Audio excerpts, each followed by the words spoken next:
Oh my gosh, it is 107 degrees outside and I am boiling. I don't know how I can survive this heat. However, I do think I could survive the Evacuation, London by Frank Tayell. This is a zombie horror fiction novel, and it is book one of the Surviving the Evacuation series. There are so many books in this series, and I am not about to list them all, but I will show you indefinitely.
The outbreak started in New York.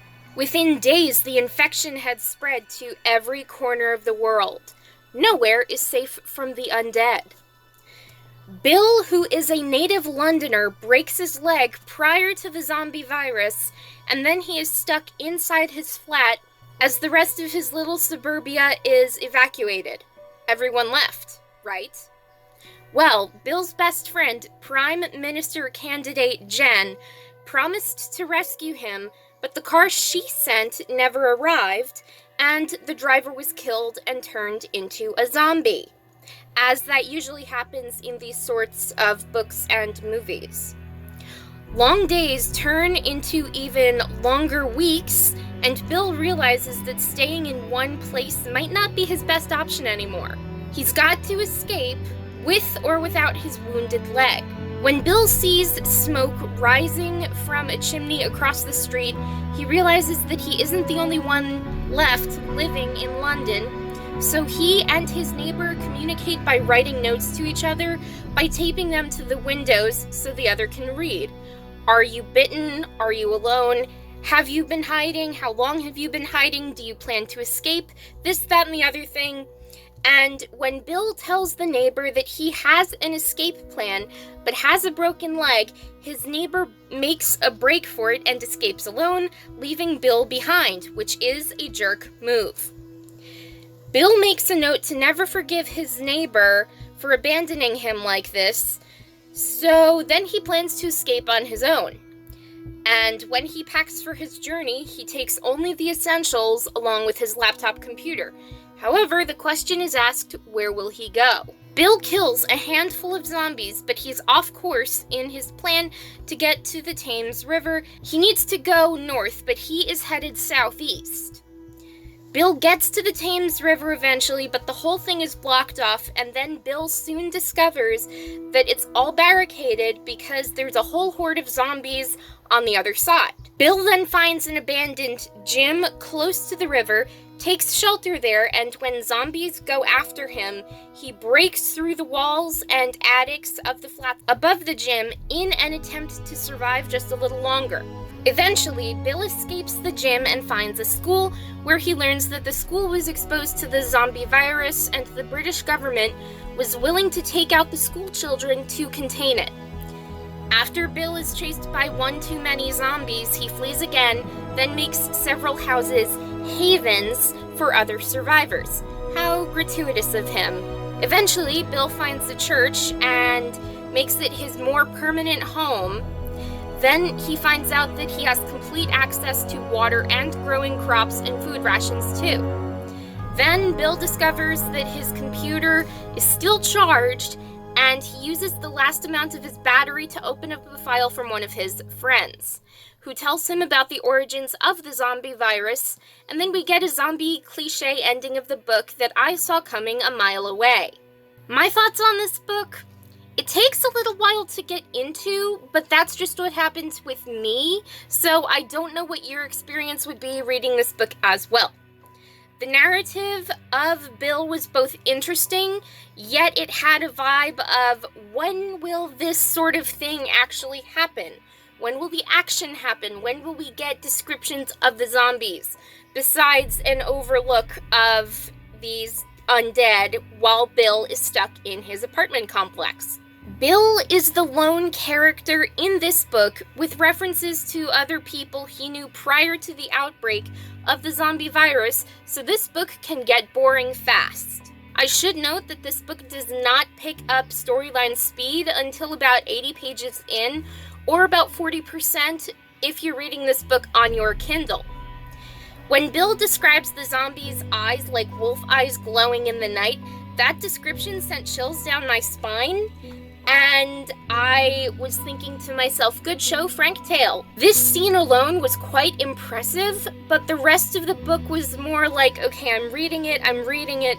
When will the action actually pick up? When will Bill meet another person? When will he find Jen? What's going to happen next? Will I read the next book in the Surviving the Evacuation series? Maybe, maybe not, at least not right now anyway. This book did have a cool plot for the zombie outbreak, but it took forever to get into, so this book didn't hit those great expectations marks I was really hoping for, so my apologies to Frank Tayell, but I will rate this book 3 out of 5 stars. Amazon rates this book 4.2 out of 5 stars, so does Barnes & Noble, and Goodreads rates the book 3.8. Again, I rated this book 3 out of 5 stars because I neither loved it nor hated it. It was somewhere in the middle, so I just wrote 3 stars. This book is 205 pages long, and it will take 3 hours and 18 minutes to read.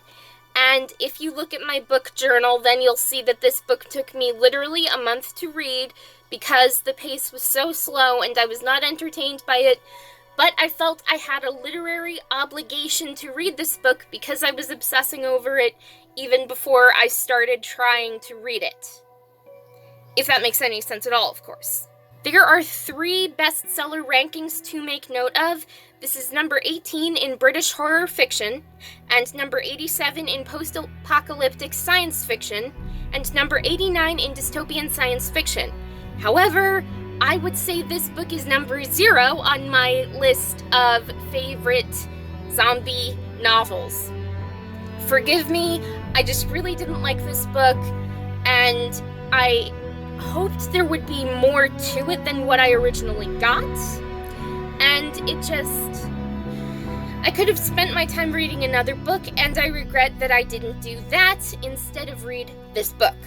This book is written in a narrative journal of main character Bill, and I sort of liked the day-to-day surviving the zombie apocalypse theme, but I would have loved more character interaction and way more about Bill's backstory and how he got the broken leg, and if he said it before, I can't remember it because this book is not on my list of memorable books. And I did try to get into this book once before, but never finished it. So I was determined to this time, and it was just so underwhelming that I did not enjoy it as much as I thought I would. I got the first book of the Surviving the Evacuation series on my Kindle for free, and then when I saw books 2 and 3 for free as well, it was another no-brainer buy. Get the brain pun? I'm glad somebody can get a laugh out of this. As far as recommendations go, I really wouldn't recommend this book to anyone unless you are looking for a post-apocalyptic narrative. So, those are my thoughts right now. Anyway, if you enjoyed this video, congratulations, because I had an interesting time filming this. If you enjoyed this video, hit that like button to show some support, subscribe to my booktube channel to get more videos like this, turn on those notifications to be notified when I have a brand new video uploaded every other day. Keep on reading and have a great day, everyone!